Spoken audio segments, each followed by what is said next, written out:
amahoro bantu b'imfura z'iwacu i Rwanda ndetse n'i Burundi n'abandi mubasha kumva ururimi rwacu rw'ikinyarwanda. Reka ntangire nkubaza ikibazo, kubera iki ibintu bibi buri gihe bikunze kuba ku bantu beza?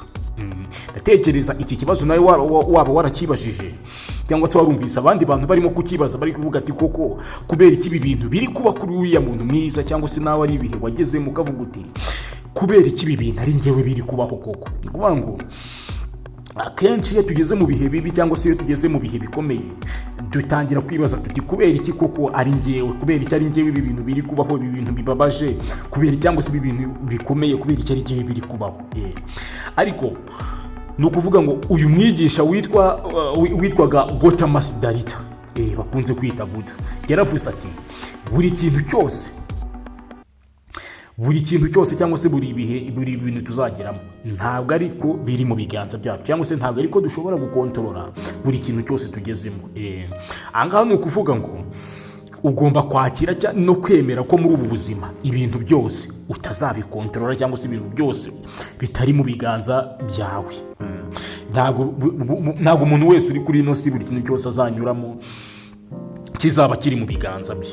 Ni ukuvuga ngo ahangaha ibi byo ni ihame uba ugomba kubyemera uko waba uri kose. N'aba bantu bose bagiye babaho b'ibihangange bahitira n'aba ba Napoleon n'ibindi bikomerezwa byose, ntabwo ariko buri bintu byose bari babifite mu kiganza cyangwa se bashobora kubikontorora. N'ikimenyimenyi igihe kiragera ubuzima bukabahinduka. Ni ukuvuga ngo ahangaha nakubwira ngo turi kubaho ubuzima bwa nyabwo, cyangwa se ubuzima buririyo.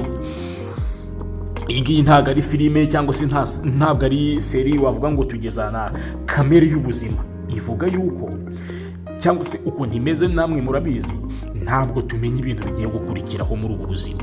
Ubu kakajya ntabwo wavuga ngo ejo bizagenda gutya, ejo nzaba naha ndabizi neza. Ushobora kuvuga ati wenda ejo nzatega mve hano njya ahangaha, ariko wenda uzagira n'ikibazo mu nzira. Ukuntu ubuzima bumeze cyangwa se kamere y'ubuzima, ntabwo tumenya ngo ejo hazaba iki, cyangwa se mu buzima hagiye gukurikiraho iki. Ni ukuvuga ngo ibyo nabyo tuba tugomba kubyakira. Noneho rero ikintu gikunze kubaho muri mayindi zacu, cyangwa se mu bwonko bwacu, mu bwenge bwacu nk'abantu, mu mitima yacu, ni uko kamere nanone yacu ukuntu twebwe duteye ikiremwa muntu. Kandi ibi ngibi mvuga ni ukuva kera, ni ukuva mu myaka ibihumbi n'ibihumbi ishize.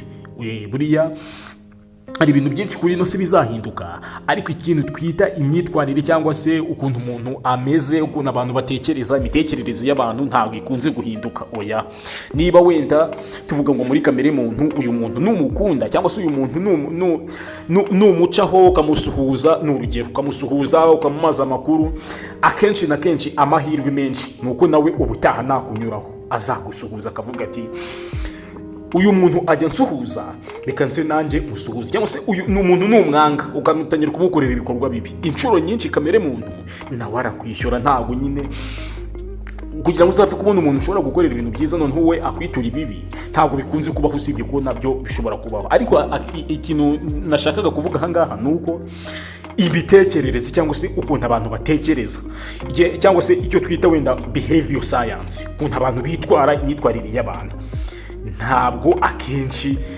ihinduka uko generasiyo zigenda ziva. Oya, abantu tuvuge niba abantu mu kinyejana wenda cya mbere abantu barakundaga inzoga, bakavuga ati reka njye kunywa inzoga yishimye. Nitugera no mu bihumbi bitatu uzasanga ya myitwarire, ubwonko bw'umuntu niba amaze gusoma ku gatama, iyo azumva neza biri kumugendamo, imyitwarire y'abantu ntabwo igihinduka. Niyo mpamvu ibi bintu abantu banyabwenge ba kera bagiye badusigira, ni hahandi bizakomeza kubaho iteka ryose. Rero muri kamere yacu akenshi twita ku bintu bibi gusa, ibyiza tukabyirengagiza. Uzasanga umuntu wenda nawe bishobora kukubaho, ushobora gukora nk'ibintu byiza rwose, ugakorera abantu ibintu byiza nk'igihumbi, noneho ukazakorera ikintu kimwe kibi, ukabakorera ikintu kimwe. Cya kintu kimwe kibi ukoreye ba bantu kigahita gisiba ibyiza byose igihumbi wari warabakoreye. Akenshi rero natwe ibi bikunze kutubaho mu buzima bwacu, nk'uko twatangiye twibaza ngo kubera ibintu byiza kandi kubera iki abantu beza ibintu bibi bikunda kubabaho.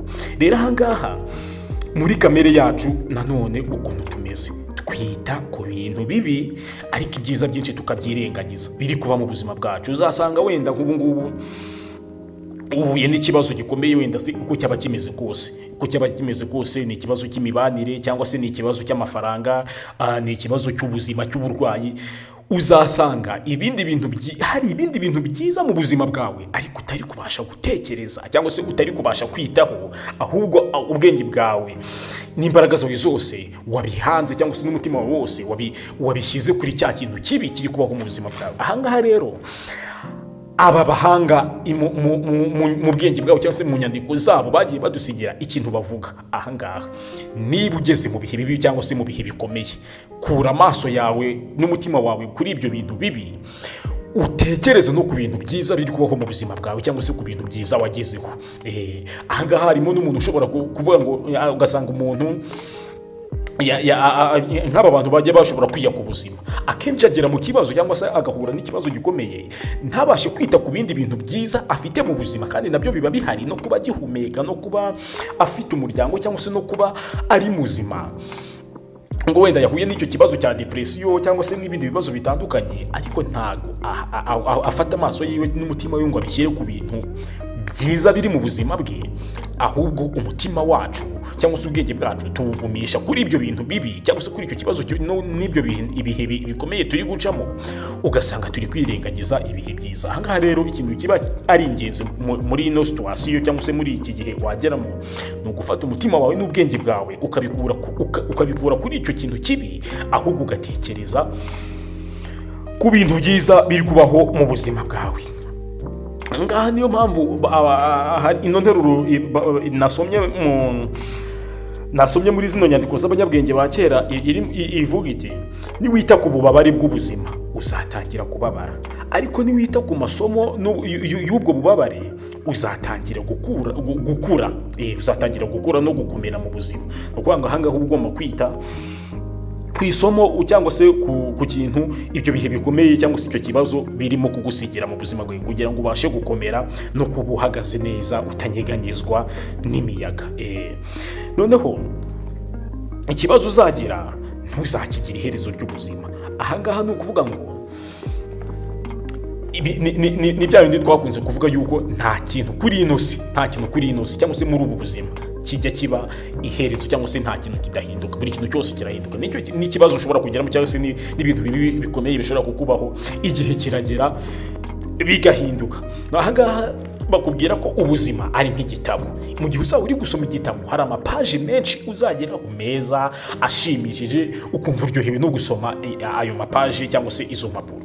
Ariko hari n'andi mapaji uzageraho akomeye, ababaje. Bakubwira ko rero nuhita ushaka ukuntu wava ayo mapaji mabi y'icyo gitabo uri gusoma cyangwa se izo mpapuro mbi ubona ziriho ibintu nyine bidashimishije, nuzisimbuka ugashaka guhita ujya ku mapaji meza, oya, icyo gihe ntabwo uzaryoherwa n'igitabo, nta nubwo igitabo uzagisoma ku buryo bwuzuye ngo ukirangize. Ahangaha rero n'ubuzima nabwo niko bumeze. Ni ukuvuga ngo mu gihe cyose wagera mu bihe biri tafu cyangwa se mu bihe bikomeye, ntuzagerageze kubisimbuka ngo usange nk'umuntu yageze mu bintu bigomba gutuma ababara agafata ububabare bw'ubuzima, ugasanga ari gushaka gukwitinga cyangwa se ari gushaka kubisimbuka akagira ngo abyirengagize. ari gusasanga abantu benshi bari kunywa amayoga kugira ngo bibagirwe bya bintu bibi bagezemo, ugasanga umuntu ari kwinywera inzoga, ari kwinywera itabi, ari gushaka ubundi buryo ahunga ububabare bw'ubuzima. Oya, wihunga ububabare bw'ubuzima, ahubwo wowe emera amahame y'ubuzima. Emera yuko ugomba guca muri ibyo bihe, muri ibyo kintu kikubabaje, ugisimbuke cyane nani ukinyuremo nk'intwari. Ahangaha niho wakunda gukomoka intwari. Ni ukuvuga ngo intwari ntabwo ishobora kubaho itaciye mu ntambara, itaciye mu bintu bikomeye nyine, kugira ngo nibivamo bazavuge bati uri intwari yakira tukwandika umudari. Nawe rero kugira ngo ubuzima buzaguhereze umudari cyangwa se kugira ngo uzabe uteye imbere mu buzima bwawe mu nguni zose, nuko ibihe byose ugomba kubyemera ukabicamo, byaba ibyiza cyangwa ibibi, kandi ukemera yuko ariko bigomba kugenda kuri ino si. Ni ukuvuga ngo ahangaha buri kintu cyose bakubwira ko buri kintu cyose kiri mu biganza by'abandi gishobora gutera ububabare bw'ubuzima. Ibintu bibi bizakomeza kuba ku bantu beza ndetse n'ibyiza bizababaho. Ni ukuvuga ngo ahangaha aba bahanga bakubwira yuko ibintu byose nyine bitari mu biganza byawe, n'ubuzima ubwabwo ntabwo buri mu biganza byacu, bishobora gutera ububabare bw'ubuzima, kandi ubwo bubabare bw'ubuzima ntaho wabuhungira. Ubwo nk'ubu ngubu ntabwo ushobora kuvuga ngo aba bantu ngiye gukora uburyo bwose bazajya bamvuga neza. Oya, ntabwo ibyo byashoboka. Ntabwo abantu bose wabapfuka iminwa, cyangwa se ngo abantu bose ngo ukontorere ibintu bazandika. Oya, nta nubwo ibyo wabyitaho ngo uzabishobore. Ahubwo ikintu ugomba kumenya ni ukwakira yuko buri kintu cyose atari mu biganza byawe, kandi ukakira yuko ubuzima nyine butari feya, ubuzima butarwa ngo ibintu byiza byonyine nibyo bizambaho. Oya, emera yuko n'ibintu bibi uzabicamo, yaba uyu munsi cyangwa se yaba igihe kizaza, ibihe bibi biza bizakugeraho, ariko uba ugomba kuzabicamo bikagusigira isomo, ahubwo ntibigusigire ububabare.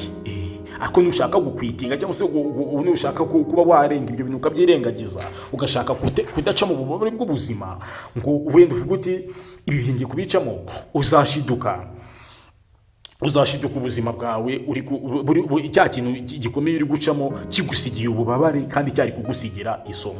Ni ukuvuga ngo ahangaha ikintu cyiza kirimo, cyangwa se kuri no topic twavuzeho uyu munsi, nk'isomo risa nkaho ririho, ni uko tugomba kwita cyane ku bintu byiza biri mu buzima bwacu ndetse biri no mu buzima bw'abandi byiza, ntidukomeze gushyira umutima n'ubwenge bwacu ku bintu bibi biri kutubaho.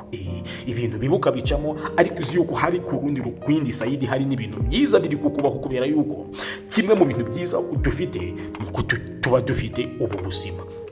Wibuke gukora subscribe aho hasi kugira ngo dukomeze turebera hamwe n'aya magambo y'ubwenge twasigiwe n'aba banyabwenge ba kera. Ciao ciao.